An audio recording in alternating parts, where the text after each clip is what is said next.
सर्वप्रथम एडीएम साहब, एसडीएम साहब, मिश्रा साहब, जीबीओ से सम्मानित हमारे पूरी टीम, मंचासीन, सभी का स्वागत। मैं संजीव गौड़ एडवोकेट। मैं अपने आप को ग्राम प्रधान नहीं बोलूंगा क्योंकि अथॉरिटी ने, सरकार ने हमको एकदम डाउन कर दिया है, छीन लिया। क्योंकि छीना इस वजह से शहरी कर दिया। ग्रामीण होता तो शायद हमको 5 साल पूरे मिलते। तो मुझे कोई मलाल नहीं, मुझे अफसोस नहीं। मेरी जनता का प्यार, आशीर्वाद बुजुर्गों आज मेरे साथ है। मैं आज भी एक नागरिक हूं रहने का। मैं एडीएम साहब, सर्वप्रथम बुजुर्गों के आशीर्वाद से जो मुझे आदेश मिला है एसआईए का, एसआईए पर मुझे कुछ आपत्ति समाधान, मैं आपसे भी रिक्वेस्ट करूंगा, आप मेरे पॉइंट टू पॉइंट नोट करते रहें। फेज सेकंड, सामने आप सभी बुजुर्ग जो बैनर लगा हुआ है उसे देख रहे हैं अच्छी तरह। भूमि अर्जन पुनर्वास पुनर्व्यवस्थापना, ये एक का नाम है। मैं उचित प्रतिकार एवं पारदर्शिता का अधिकार अधिनियम की धारा 5 एवं नियमावली की धारा 7 के अंतर्गत ड्राफ्ट, जो एसआईए ने ड्राफ्ट, जो हमसे इससे पहले जो आए थे उन्होंने जो ड्राफ्ट तैयार किया था, जिसमें कुछ परसेंट का हुआ था लेकिन बाकी परसेंट अधूरा रह गया।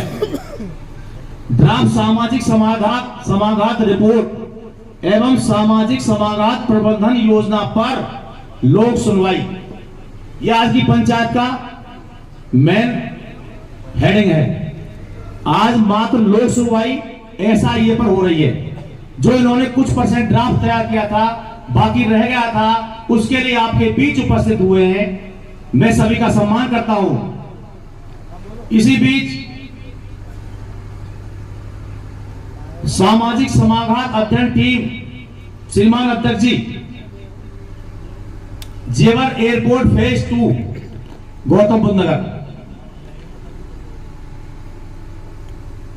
सबसे पहले हम समिति का ध्यान इस बिंदु पर लाना चाहेंगे कि शासन के द्वारा जेवर एयरपोर्ट के लिए 2 अलग अलग कानून एवं नियमों के अंतर्गत जमीन ली जा रही है। मुख्य रूप से अधिकतम जमीन भूमि अधिग्रहण कानून 2013 के अंतर्गत दी गई है और फिर फेज सेकंड के लिए जमीन लेने हेतु प्रक्रिया प्रारंभ की जा रही है, जिसका पहला भाग आप द्वारा यह अध्ययन किया जा रहा है। लेकिन कुरैम गांव की 18 हेक्टेयर जमीन सीधे बाजाऊ दर पर यमुना प्राधिकरण द्वारा खरीदी जा रही है। यह जमीन भी 2013 के कानून के अंतर्गत अधिगत की जा सकती थी या अभी भी अधिगत किया जा सकती है, लेकिन सीधे सहमति के आधार पर बाजार दर पर ली za रही है। इस बात का संज्ञान ले लें जिससे आगे के बिंदुओं पर सही रूप से समझाया जा सके। मिश्रा जी, जेवर एयरपोर्ट के लिए शासन ने क्या केवल भूमि अधिग्रहण कानून 2013 के अंतर्गत ही जमीन अधिगत की है या सीधे बाजार रेट से खरीदी है? ये हमारा क्वेश्चन। क्या आपने अधिग्रहण कानून से ली है या बाजार रेट से ली है? ये अध्यक्ष साहब नोट करें। इसका हमारा सुझाव, हमारा अपना एक किसानों का जो निकल के आया वो ये है, सबसे पहले समिति, हम समिति का ध्यान इस बिंदु पर लाना चाहेंगे। शासन द्वारा जेवर एयरपोर्ट के 2 अलग कानून बनाए गए, ठीक है जी। अभी हाल में इन 6 गांव रोही, पारोही आदि में कुछ जमीन यमुना प्राधिकरण ने सीधे 2480 रुपए प्रति वर्ग मीटर पर रजिस्ट्री कराई है। अगला हमारा प्रश्न है, इससे क्या अंतर पड़ता है कि जमीन अधिग्रहण कानून 2013 के अंतर्गत ली जाए या सीधे बाजार के आधार पर यमुना प्राधिकरण रजिस्ट्री कराएं? जमीन तो एयरपोर्ट के लिए ली जा रही है और कोई पर्पस नहीं है, मात्र एयरपोर्ट के लिए।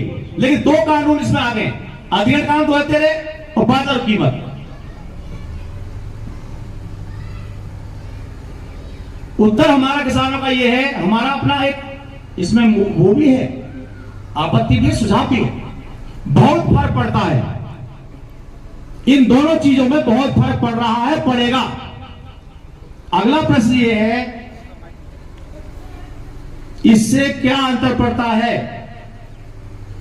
जेवर एयरपोर्ट के लिए जो जमीन अधिग्रहण कानून 2013 के लिए जारी है, वह देश के कानून के हिसाब से आपको देना आपकी बाध्यता है। लेकिन जो जमीन सहमति के आधार पर सीधे बाजार से ली जाती है, जैसे यमुना प्राधिकरण खरीद रही है, वह वास्तव में बाजार से सीधी खरीदी जा रही है। दोनों अलग अलग तरीके हैं, ये तरीके दोनों अलग अलग हैं अध्यक्ष साहब। इस प्रकार जेवर एयरपोर्ट के लिए यमुना प्राधिकरण द्वारा सीधे जमीन अधिग्रहण 2013 की श्रेणी में नहीं आती है, क्योंकि वहां बाजार कीमत आपके द्वारा अथॉरिटी द्वारा लागू कर दी गई है। यमुना प्राधिकरण बाजार दर पर अपनी आवश्यकता को ध्यान में रखकर ही भूमि अलग से खरीद रही है, जिसका सिर्फ उद्देश्य है एयरपोर्ट। जो जमीन भूमि अधिग्रहण कानून 2013 के अधीन दी जा रही है, उसका मुआवजा उस समय के बाजार दर का नगर क्षेत्र में दुगना और ग्रामीण क्षेत्र में बाजार दर का 4 गुना दिया जाना चाहिए।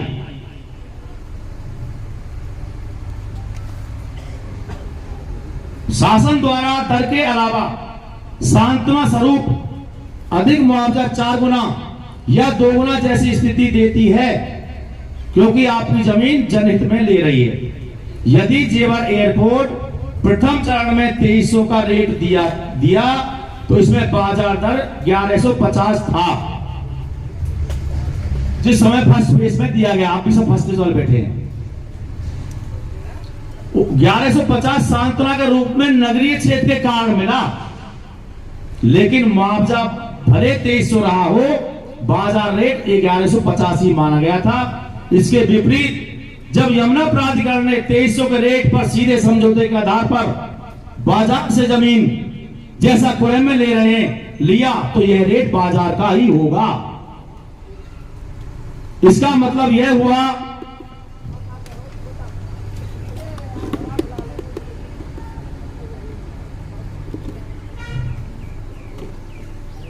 यदि इससे ऊपर रजिस्ट्री की गई है 3000 ध्यानपुर में, देखिए अथॉरिटी का, ये देखिए कंट्राडिक्शन, कहीं 2300 कहीं 2480।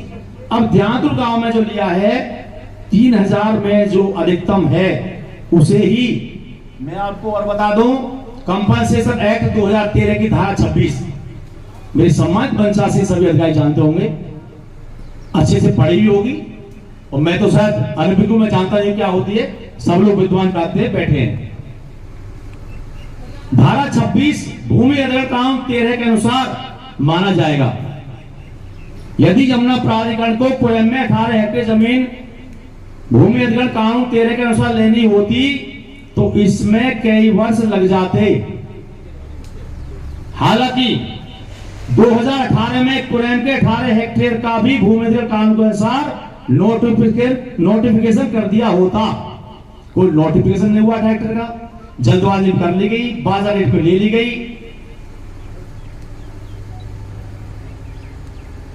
तो अलग से सीधे बाजार रेट पर आज नहीं खरीदना पड़ता, इसलिए इसे सीधे बाजार के 2300 अब 2480 प्रति वर्ग मीटर में खरीदा जा रहा है।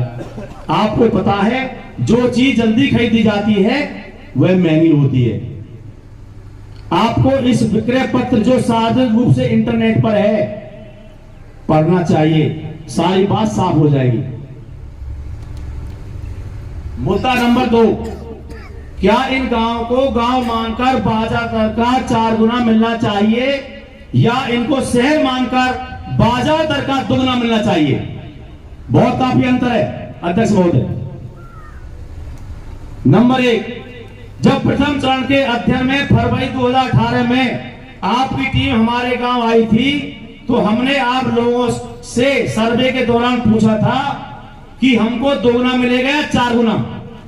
आप लोगों ने अध्ययन के आधार पर बताया था कि ये पूरी तरह से गांव है और यहां ग्राम पंचायतें हैं, इसलिए हम लोगों को 4 गुना मिलेगा। लेकिन एसआईए की ड्राफ्ट रिपोर्ट के बाद यमुना अथॉरिटी ने इन गांवों को नगरीय घोषित कर दिया। इन गांव में जब जनवरी 2018 में जेवर एयरपोर्ट के लिए भूमि अधिग्रहण की प्रक्रिया प्रारंभ हुई तो 6 में से यमुना प्राधिकरण के द्वारा केवल 2 गांव ही नगर घोषित किए गए, रनेरा और ध्यानपुर। बाकी 4 गांव रोही, पारोही, किशोरपुर, बनवारी बास आदि ग्राम की श्रेणी में थे और वहां ग्राम पंचायत अस्तित्व में थी। इन ग्रामों को शहर भूमि अधिग्रहण प्रक्रिया के प्रारंभ होने के 4 महीने बाद मई 2018 में यमुना प्राधिकरण द्वारा बनाया गया। हम जानते हैं कि आप हमारे सारे प्रश्नों का उत्तर ना देना चाहें, फिर भी आप हमारे बिंदुओं पर विचार करें, समझें कि देखें कि किसानों के साथ कितना अत्याचार हो रहा है। इसलिए हम अपनी बातों को प्रश्नों के पूछते हुए, अपनी बात उनके उत्तर के रूप में रखते हुए आपसे अनुरोध करते हैं कि हर बिंदु पर समिति अपना मत व्यक्त करे। अगला प्रश्न मुद्दा 2 में, क्या जेवर एयरपोर्ट में आने वाले गांव को शहर बनाने से पहले कोई सर्वे कराया गया था या नहीं? अध्यक्ष साहब, क्या जेवर एयरपोर्ट आने से पहले गांव में कोई शहर बनाने का सर्वे हुआ था या नहीं? सितंबर 2018 में 3 महीने बाद पहला सर्वे शुरू किया गया। यह सर्वे यह मालूम करने के लिए था कि इन गांव में क्या सुविधाएं हैं। 5 सितंबर 2018 का अमर उजाला देख लें, मैं विद प्रूफ के साथ बात कर रहा हूं, ऐसा नहीं है। 5 सितंबर 2018 का अमर उजाला पढ़ लें। अगला प्रश्न अध्यक्ष जी, क्या शहर बनाए गए जेवर एयरपोर्ट के क्षेत्र में आने वाले किसी गांव में यमुना प्राधिकरण ने कोई धन विकास के लिए लगाया है? नहीं। कोई विकास कार्य हुआ एयरपोर्ट शहर आने में? नहीं हुआ। इसमें हम गांव वासियों का उत्तर है, यमुना प्राधिकरण को पता था कि इन गांवों की अस्मिता समाप्त हो रही है, तो धन क्यों लगाना। आज सारे गांव समाप्त हो गए हैं, कोई धन नहीं लगाया गया। यह मोनोपोली, अथॉरिटी, शासन, प्रशासन सबकी किसानों के खिलाफ रही है। अगला बिंदु